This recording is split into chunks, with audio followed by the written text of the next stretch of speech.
Assalamualaikum warahmatullahi wabarakatuh. Saya Nadia Putri Jairandi dari kelas 10 IPA 2. Sekarang saya akan praktek mencampurkan beberapa bahan yang mengandung bahan kimia dan menentukan apakah bahan tersebut polar atau non-polar. Baik, langsung saja. Langkah yang pertama adalah menuangkan air ke setiap wadah.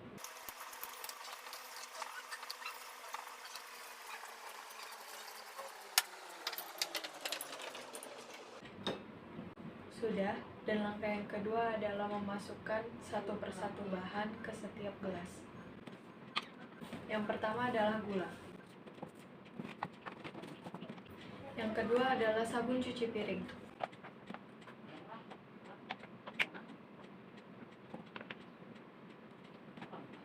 Yang ketiga adalah margarin.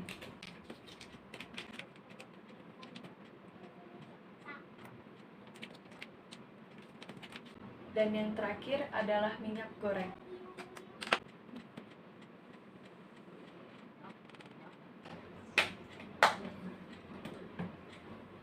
Langkah selanjutnya adalah mengaduk setiap campuran bahan hingga terlarut.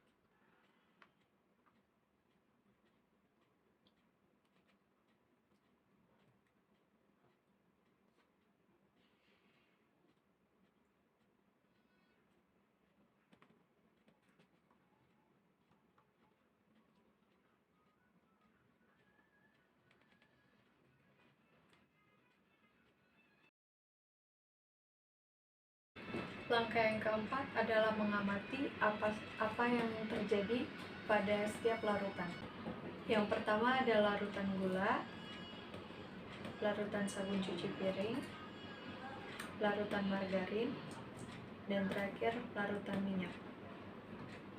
Bahan utama dari praktek ini adalah air yang memiliki unsur kimia H2O, yaitu senyawa polar.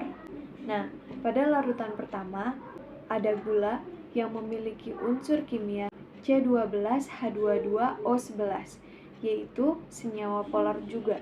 Jadi, hasil dari larutan pertama tentu saling tercampur karena sama-sama polar. Dan sekarang larutan kedua. Larutan kedua adalah campuran air dengan sabun cuci piring. Kini warnanya menjadi sedikit kehijauan. Warna larutan ini menjadi sedikit kehijauan karena sabun cuci piring yang berwarna hijau itu sudah terlarut dengan merata pada bahan utamanya, yaitu air. Jadi sudah terlihat kalau sabun cuci piring juga termasuk senyawa polar. Larutan kedua sama seperti larutan pertama yang berunsur kimia RCOONH4. Dan pada larutan ketiga ada larutan margarin, yaitu campuran air dengan margarin.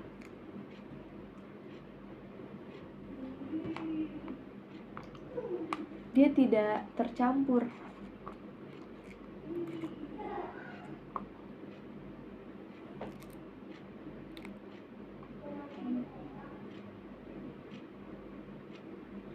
Apa margarin tidak tercampur dengan air?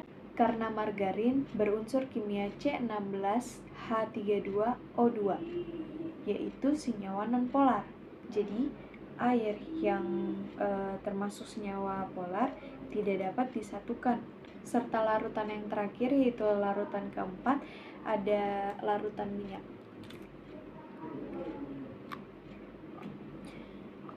Ini adalah campuran air dengan minyak. Yang lapisan atas ada yang berwarna kuning, lapisan warna kuning itu adalah minyak, sedangkan lapisan yang bawah adalah air ya. Meski sudah diaduk dengan kencang, dia akan balik seperti awalnya. Lapisan atas minyak dan lapisan bawah adalah air.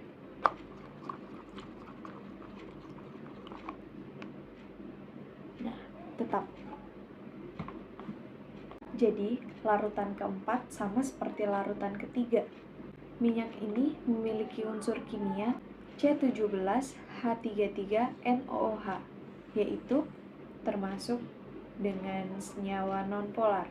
Nah, di praktek kali ini sudah dapat kita simpulkan bahwa pada larutan pertama dan larutan kedua adalah bagian dari senyawa polar, sedangkan larutan ketiga dan larutan keempat termasuk senyawa nonpolar. Sekian praktek saya. Wassalamualaikum warahmatullahi wabarakatuh.